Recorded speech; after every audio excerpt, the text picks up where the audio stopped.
अस्सलाम वालेकुम dear student, practical coaching से मैं आपका नासिर। आज हम स्टार्ट करते हैं class second year chemistry, chapter number 1। Chapter number 1 का जो नाम है वो आपके पास रिप्रेजेंटेटिव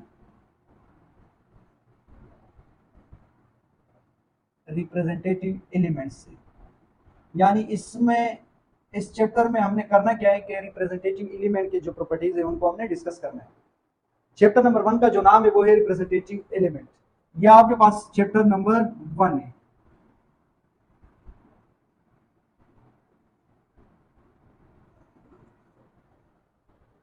चैप्टर नंबर 1 में रिप्रेजेंटेटिव एलिमेंट, सबसे पहले आपसे कोई क्वेश्चन कर सकते हैं कि रिप्रेजेंटेटिव एलिमेंट क्या है, कौन से रिप्रेजेंटेटिव एलिमेंट है। तो यहाँ पे मैंने आपके लिए पीरियडिक टेबल बनाया जो कि आपकी बुक में मौजूद है। ठीक है, सबसे पहले आपके पास जो पीरियडिक टेबल है वो दो हिस्सों में डिवाइड किया है। सबसे पहले उनके ग्रुप्स भी है और साथ ही पीरियड्स भी।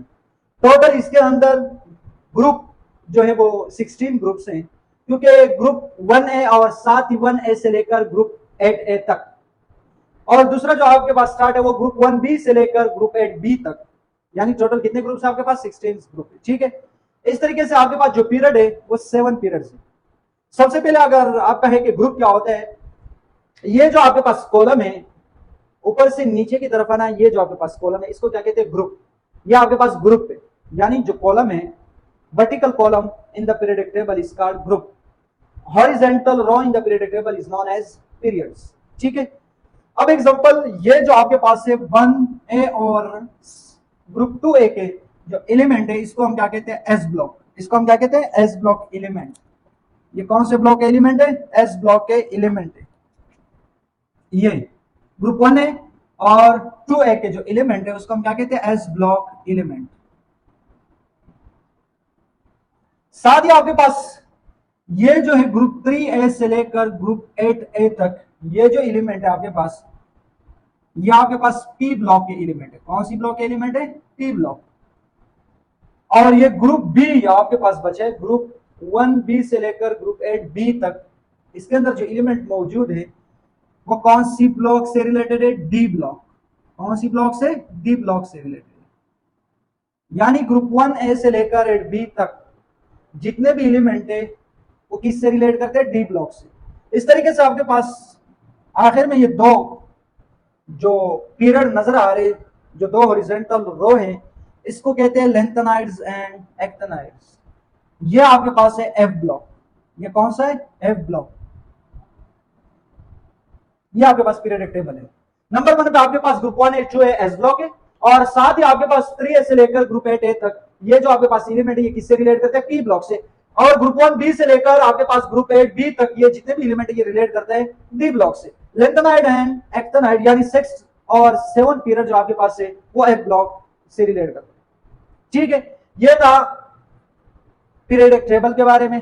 ठीक है, अब हम रिप्रेजेंटेटिव एलिमेंट का जो पहला टॉपिक है इस चैप्टर का वो आपके पास से एटॉमिक रेडियस। आज का जो हमारा टारगेट है वो है एटॉमिक रेडियस। अच्छा सॉरी, सबसे पहले हम इस चैप्टर के जो टॉपिक्स है उनको हम डिस्कस करते हैं। ठीक है, नंबर 1 पे आपके पास थर्ड पीरियड के जितने भी एलिमेंट है उनकी प्रॉपर्टीज के बारे में डिस्कस करना है। ये टॉपिक नंबर 1 है। इस चैप्टर के अंदर हमने 5 टॉपिक के बारे में डिस्कस करना है, 5 टॉपिक्स को डिस्कस करना है। थर्ड पीरियड के जो प्रॉपर्टीज है उनको डिस्कस करना है, और साथ ही आपके पास ग्रुप 1A के जो एलिमेंट है और साथ ही ग्रुप 2A के जो एलिमेंट है उनकी प्रॉपर्टीज के बारे में डिस्कस करना। इस तरीके से आपके पास group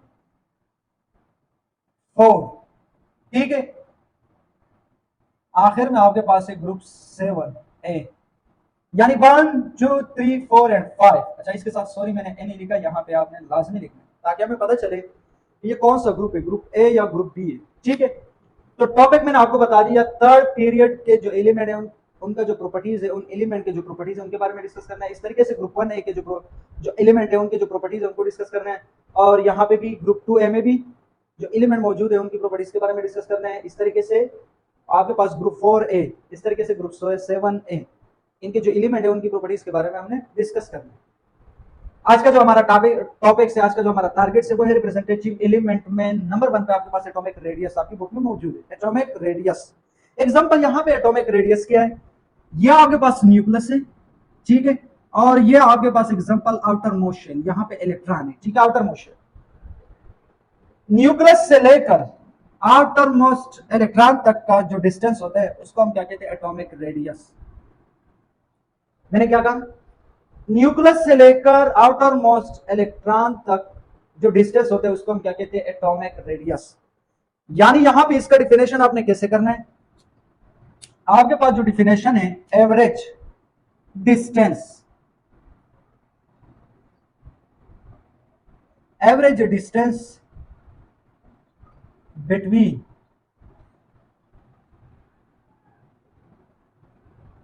between the nucleus and outermost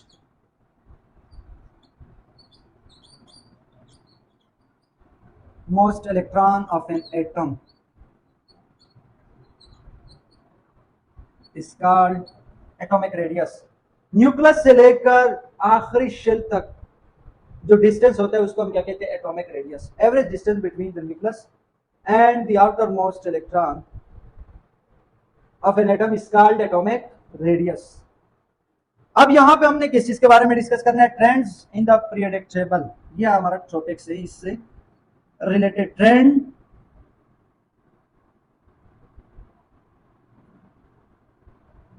periodic table,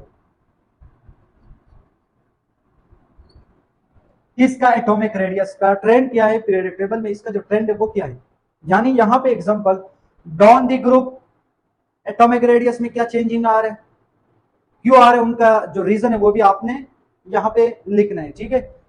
इस तरीके से आपके पास अलोंग द पीरियड इसमें क्या चेंजिंग आ रहा है, बढ़ रहा है, इंक्रीज हो रहा है या डिक्रीज हो रहा है, तो उसका जो रीजन है वो भी आपने लिखना है, ठीक है। तो नंबर 1 पे यहां पे down the group atomic radius में क्या चेंजिंग आ रहा है, down the group, down the group. मैंने क्या बताया कि down the group atomic radius में क्या चेंजिंग आ रहा है, इनके बारे में आपने बताना है, ठीक है। यहां पे एग्जांपल, एटॉमिक रेडियस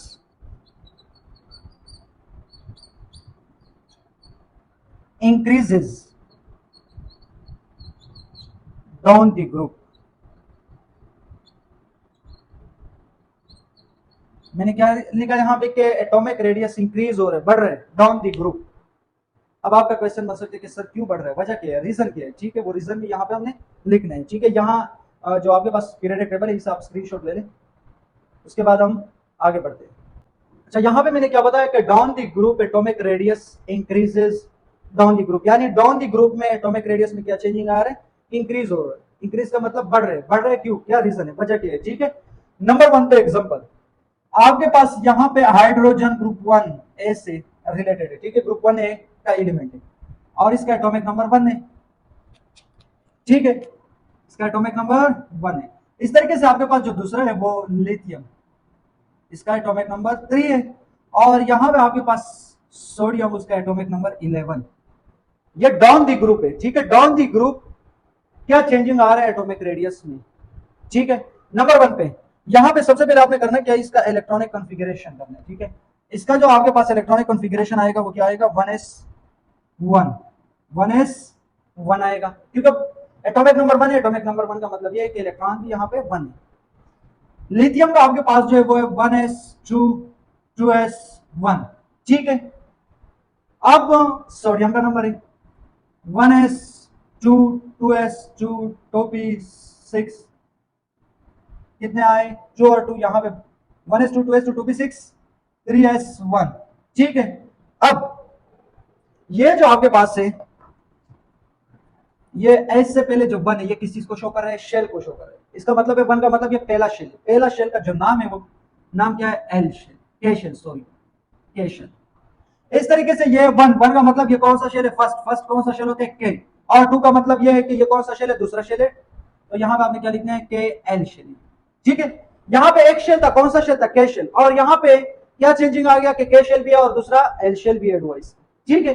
अब यहाँ पे सोडियम में क्या चेंजिंग आ रहा है, 1s2 2s2, ये आपके पास कौन सा शेल है, के, ये 2 का मतलब ये के एल शेल है, क्यों, इसका मतलब ये है कि ये दो, ये 2 जो यहाँ पे लिखा हुआ ये दूसरे शेल, ये दूसरा शेल है, यहाँ पे भी 2 लिखा हुआ ये भी दूसरा शेल है, और यहाँ पे आपके पास क्या है, के एल एम शेल आएगा, कौन सा शेल आएगा, एम शेल, ठीक है, ये रहा आपके पास। अब आपने मुझे बताना है डॉन दी ग्रुप, जब मैंने एलिमेंट को, जो एलिमेंट का जो अरेंजमेंट था जब वो मैंने किया, ग्रुप 1A के अंदर जितने भी एलिमेंट है, यानी यहाँ पे मैंने तो सिर्फ आपको 3 एलिमेंट का एग्जांपल बताया, एक एलिमेंट के बाद दूसरे एलिमेंट में एक नया शेल ऐड हो रहा है, यहाँ पे एक शेल था, यहाँ पे दूसरा एल भी आ गया, यहाँ पे एल शेल था लेकिन तीसरा भी आ गया एम। इसका क्या मतलब है, मैंने यहाँ पे क्या बताया था, atomic radius increases down the group, down the group क्या हो रहा है कि एटॉमिक रेडियस बढ़ रहे हैं, क्यों बढ़ रहा है, वजह क्या है, यहाँ पे आपको समझ में आया होगा कि शेल बढ़ने की वजह से, एग्जांपल यहाँ पे ये शेल था, फिर क्या हुआ, दूसरा शेल आ गया, फिर तीसरा शेल आ गया, यहां से लेकर न्यूक्लियस से लेकर, किससे लेकर, न्यूक्लियस से लेकर आउटर मोस्ट शेल तक का जो डिस्टेंस है उनको हम क्या कहते हैं, एटॉमिक रेडियस। एक शेल आ गया, फिर दूसरा आ गया, फिर तीसरा आ गया, तो ये शेल आने की वजह से एटॉमिक रेडियस क्या होगा, इंक्रीज होगा। इंक्रीज इसलिए होगा क्योंकि दरमियान में क्या आ रहे, शील्ड आ रहे हैं, और यहाँ पे शील्डिंग इफेक्ट का नाम भी सुना होगा, ये भी बढ़ रहा है। शील्डिंग इफेक्ट किसकी वजह से बढ़ रहे हैं, ये शील्डिंग इफेक्ट है क्या चीज, ये शेल की वजह से शील्डिंग इफेक्ट यहाँ पे प्रोड्यूस हो रहा है, ठीक है, और शील्डिंग इफेक्ट बढ़ने की वजह से एटॉमिक रेडियस भी क्या हो रहा है, बढ़ रहा है। शेल ऐड होने की वजह से यहां पे क्या हो रहा है कि एटॉमिक रेडियस इंक्रीज हो रहा है, क्यों, क्योंकि यहां पे जो के शेल था, एग्जांपल ये है आपके पास, न्यूक्लियस से लेकर, अब आपने मुझे बताना है यहां पे ये एल शेल, के शेल, ठीक है, ये कौन सा शेल है, के शेल, यहां से लेकर यहां तक का जो डिस्टेंस था, एग्जांपल यहां पे मैं लिथियम का बना रहा, शेल 1, इसमें 2 इलेक्ट्रॉन और फिर तीसरा शेल। अब आपने मुझे बताना है यहां से लेकर यहां तक का जो डिस्टेंस है ये कम होगी या ज्यादा इससे, तो ये कम होगी, क्यों, वजह क्या है, क्योंकि यहाँ पे कितने शेल आ गए, ये 2 शेल आ गए, ठीक है। उम्मीद है यहां तक समझ में आई होगी कि डाउन द ग्रुप चेंजिंग क्या आ रहा है। अब आपने इसके बाद करना क्या है कि इसका रीजन लिखना है, रीजन क्या है, एग्जांपल मैंने आपको रीजन बता दिया कि यहां पे शेल ऐड होने की वजह से एटॉमिक रेडियस बढ़ रहा है, ठीक है, यानी यहां पे atomic number, this is because the increases atomic number and electron are being added to a new shell, therefore atomic radius increases। यहां पे जो बुनियादी रीजन है, एटॉमिक नंबर इंक्रीज होने की वजह से शेल, नए शेल आ रहे हैं, नए शेल आने की वजह से एटॉमिक रेडियस बढ़ रहे हैं, ये था डाउन द ग्रुप, ये रीजन आप यहां पे लिख सकते हो, ठीक है। अब हमने करना क्या है कि डाउन द ग्रुप तो हो गया, लेकिन अलोंग द पीरियड क्या होगा, इसे आप स्क्रीनशॉट ले ले, तो हम अलोंग द पीरियड क्या चेंजिंग आ रहा है एटॉमिक रेडियस में, इंक्रीज हो रहा है या डिक्रीज हो रहा है, अलोंग द पीरियड क्या चेंजिंग आ रहा है एटॉमिक रेडियस में, अलोंग द पीरियड, एग्जांपल, ठीक है, along the period atomic radius में क्या चेंजिंग आ रहा है, तो यहां पे मैंने लिखा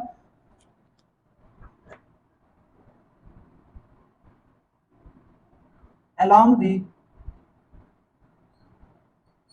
पीरियड एटॉमिक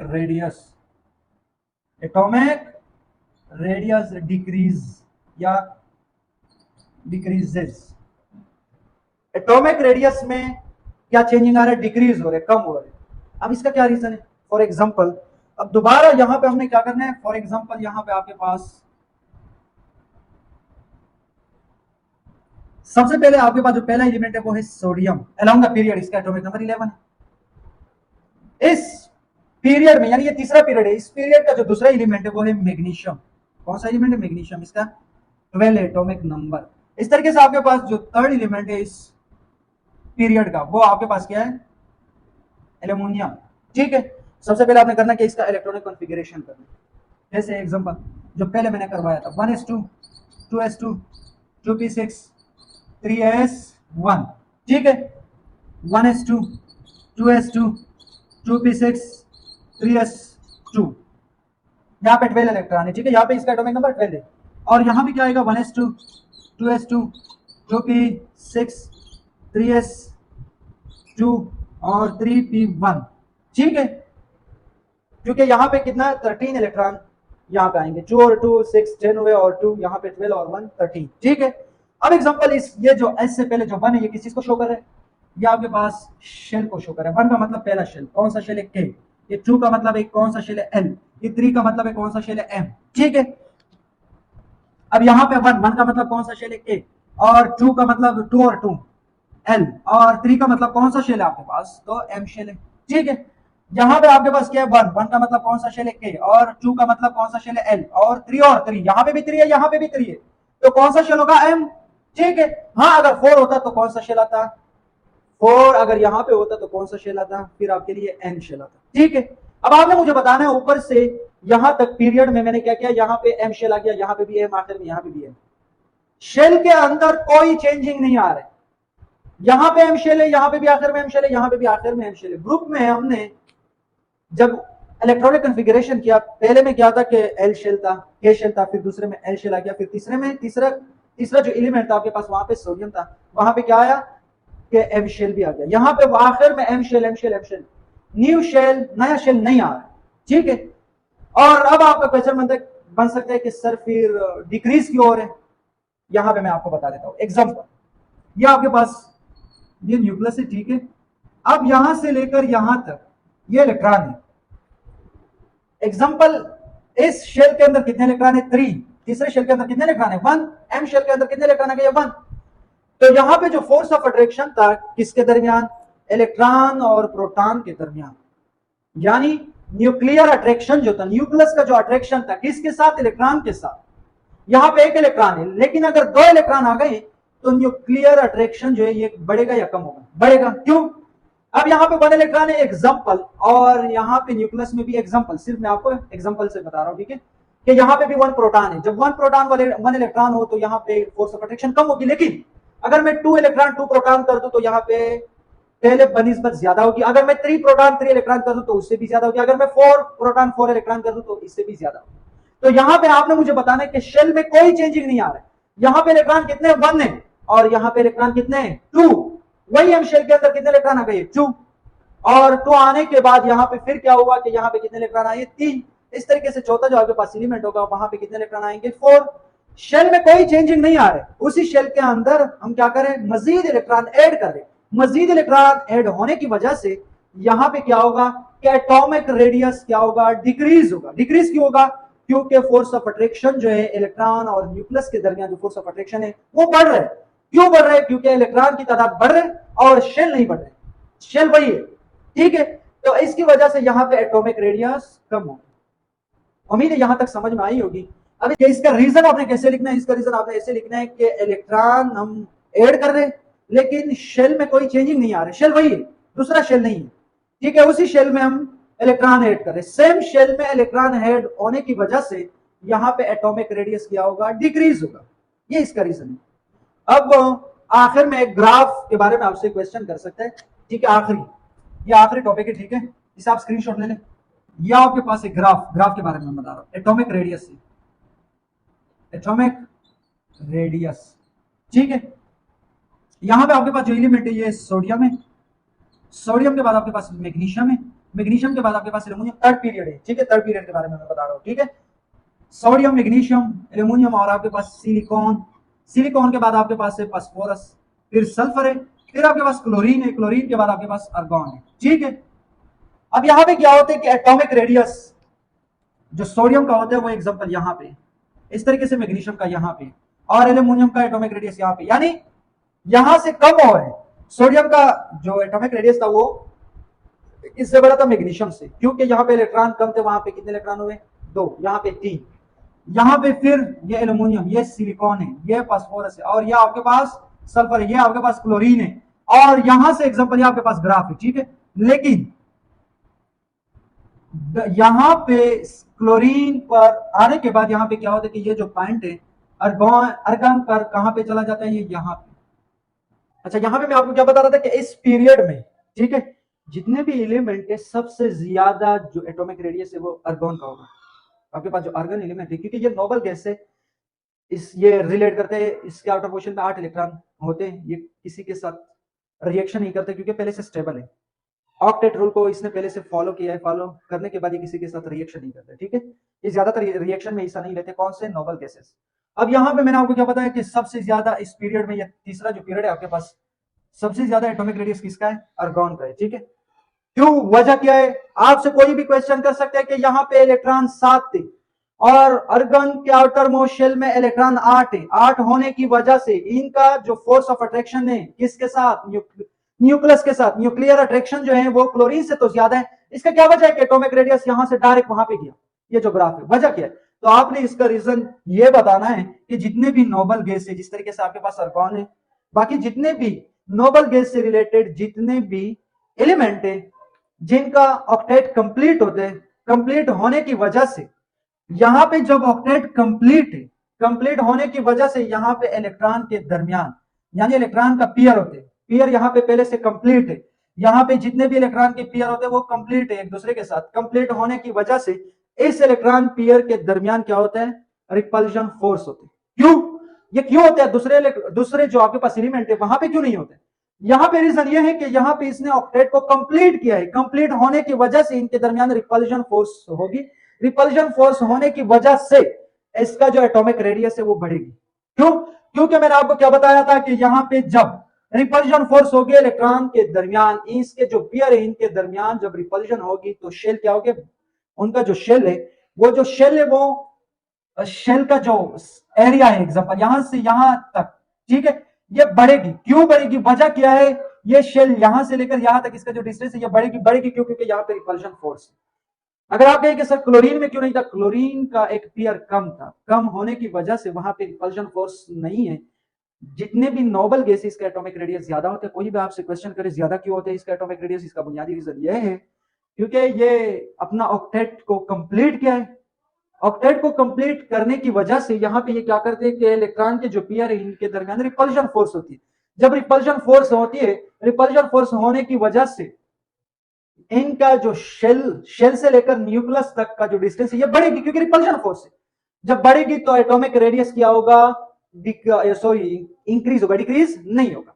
यहां से क्या हो रहा था, डिक्रीज हो रहा था, लेकिन डायरेक्ट जब हम आर्गन के ऊपर आए, आर्गन के ऊपर आने के बाद यहां से यहां तक गया, ये जो ग्राफ था क्यों गया, मैंने रीजन बता दिया, क्योंकि स्कैटर मोशन में 8 इलेक्ट्रॉन कंप्लीट है, कंप्लीट होने की वजह से इलेक्ट्रॉन की जो पेयर है उनके दरमियान रिपल्जन फोर्स होती है, उन फोर्स की वजह से क्या होती है कि एटॉमिक रेडियस डिक्रीज होगी किसकी, आर्गन की, ठीक है। ये भी आपसे कोई पूछ सकते हैं, लेकिन यहां पे जो डॉन दी ग्रुप था, अलोंग दी पीरियड था, इनके बारे में मैंने आपको डिटेल से बता दिया। सिर्फ ये नोबल गैसेस के लिए मैंने अलग से ये ग्राफ बना के बता के समझाया, और यहाँ पे बना भी दिया कि यहाँ पे डायरेक्ट ये ग्राफ क्लोरीन के बाद कहां से कहां पे चला जाता है, यहाँ पे रीजन भी बता दिया। उम्मीद है आज का लेक्चर समझ में आया होगा। लेक्चर समझ आने की सूरत में आपने हमारे यूट्यूब चैनल को सब्सक्राइब करना और साथ ही बेल आइकन के ऊपर क्लिक करना है। Thank you so much.